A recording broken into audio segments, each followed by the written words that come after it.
नमस्कार, आप देख रहे हैं भारत समय नेटवर्क और आपके साथ मैं हूं निर्मला राव।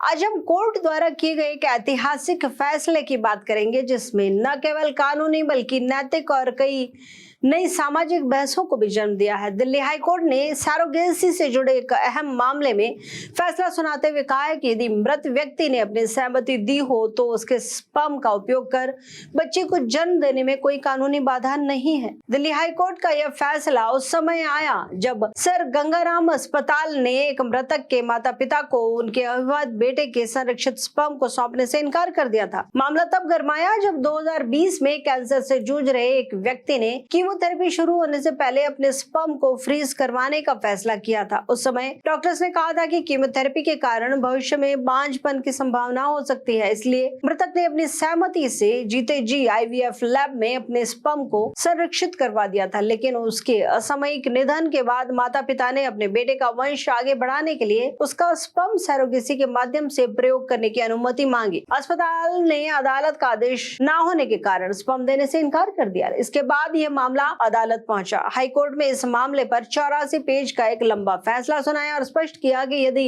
मृतक ने अपनी सहमति दे दी हो तो मृत्यु के बाद भी उसके स्पर्म सरोगेसी के जरिए इस्तेमाल किए जा सकते हैं। इसके अलावा अदालत ने यह भी कहा कि ऐसे मामलों में केवल कानूनी नहीं बल्कि नैतिक और आध्यात्मिक प्रश्न भी उठते हैं जिन्हें ध्यान में रखना चाहिए। कोर्ट ने यह भी कहा कि वर्तमान कानून में ऐसी स्थिति के लिए कोई सख्त नियम नहीं है, लेकिन यदि सहमति स्पष्ट हो तो इसमें कोई बाधा होनी भी नहीं चाहिए। लेकिन अदालत ने यह भी स्पष्ट किया कि यदि सहमति के अभाव में या यदि कानूनी उत्तराधिकारियों की सहमति ना हो तो इस तरह का प्रजनन अवैध होगा। इसलिए ये जरूरी है कि स्पर्म या अंडाणु फ्रीज करवाने से पहले व्यक्ति की लिखित सहमति ली जाए जो मौत के बाद भी मान्य हो। कोर्ट के इस फैसले के बाद सवाल उठता है कि क्या भारत में मौत के बाद प्रजनन यानी पोस्ट ह्यूमस रिप्रोडक्शन के लिए कोई ठोस कानून है?